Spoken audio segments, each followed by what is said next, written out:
La entrevista a la carta, en diálogo directo con los protagonistas de los hechos. Está con nosotros Enrique Terán, él es médico e investigador. Doctor, ¿cómo está? Muy buenas tardes. Hola Gisela, buenas tardes. Gracias, doctor, por estar con nosotros. Doctor, ¿tiene la vacunación una relación directa con el índice de ocupación hospitalaria durante la fase de la pandemia? Por supuesto que sí. No podemos olvidar nosotros que la vacuna fue diseñada con un objetivo claro: evitar la hospitalización y la muerte. Es por esa razón que se ven resultados alentadores en las últimas semanas en términos de la ocupación hospitalaria. Sin embargo, la vacuna no está diseñada para evitar la transmisibilidad, el contagio, y eso es lo que quizás estamos dejando de lado. ¿Cuáles son las probabilidades de hospitalización en personas que se han cumplido con el esquema completo de vacunación? Nosotros, de la data que tenemos disponible, sabíamos que dependiendo de la plataforma o del tipo de vacuna que se utilice, la probabilidad de éxito de la protección vacunal podía ir entre un 90% hasta aproximadamente un 68-70%. Quiere decir que hay una ventana inevitablemente de posibilidad que aún con las 2 dosis completas, una persona que no ha mantenido las medidas de autoprotección pueda enfermarse. Claro, la gran mayoría de esos que se contagian van a desarrollar cuadros leves o asintomáticos, pero algunos, dependiendo de su circunstancia personal, pueden llegar inclusive a complicarse y necesitar de terapia intensiva. Ahora, los lineamientos de este plan de vacunación en cuanto a edades y tipos de vacuna, ¿son los indicados por la evidencia científica que existe hasta el momento durante toda la pandemia? Pienso que sí. Tenemos que ser enfáticos y eso que no genere confusión, que todas las vacunas son deseables. Cualquiera de ellas que se use va a ser una medida adicional de protección.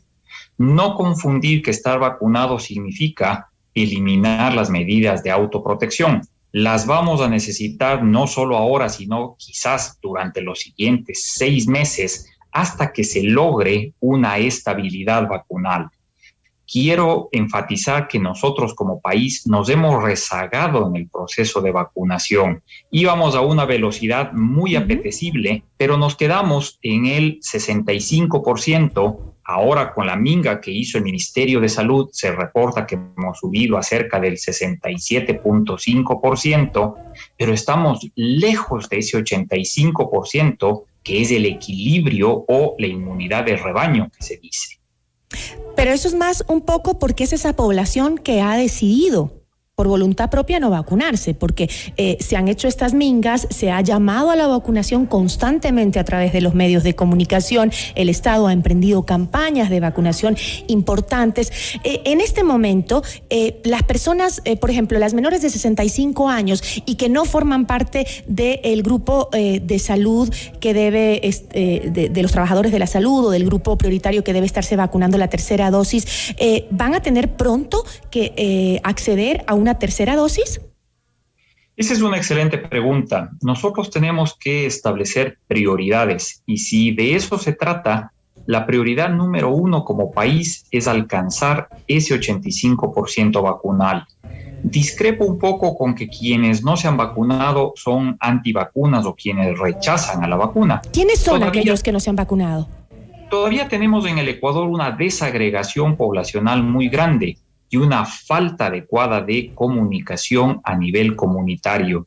Por eso estas mingas van a tener que poco a poco transformarse en campañas de vacunación, para lo cual el Ministerio tiene muchísimas. ¿Cómo qué sectores? Porque se suponía que habían sectores alejados a los que se había enviado vacunación.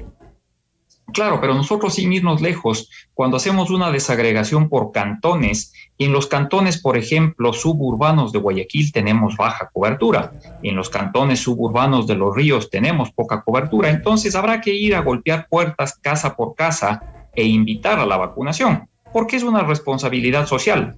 A quien no se vacuna le damos el mensaje que está siendo poco solidario con el resto de la población. Esta no es una cuestión en la que hay que pensar ya individual, sino hay que pensar comunitariamente. Pero regresando a su pregunta, cuando nosotros hablamos de los menores de 65 años, va a llegar un momento en el que tendrán que recibir un refuerzo.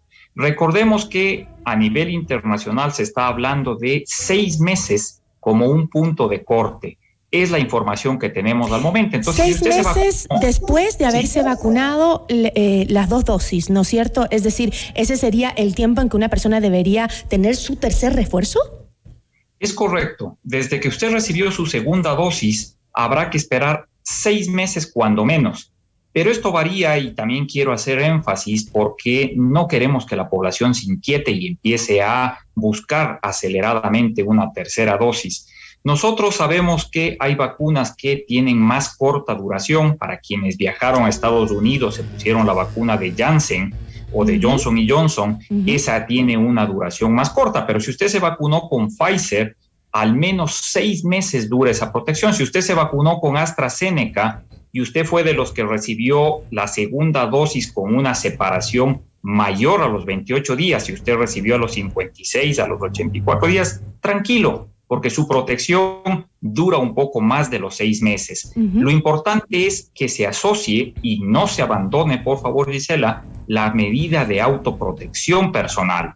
Estamos viendo contagios porque la gente ya se saca la mascarilla, porque la gente se está amontonando en sitios cerrados, y eso es lo que nos está empezando a causar problemas nuevamente. Y preocupa las festividades que vienen, ¿no? Fiestas de Quito, Navidad, que eso congrega pues reuniones sociales de bastante gente.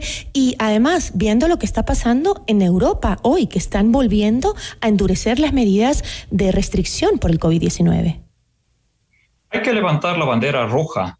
Hay que hacer un llamado a la autoridad responsable. Creo yo que el COE se equivoca en brindar sobreconfianza a la población, porque no es el momento. Alemania está en una situación caótica al momento con 67% de su población vacunada, el mismo número.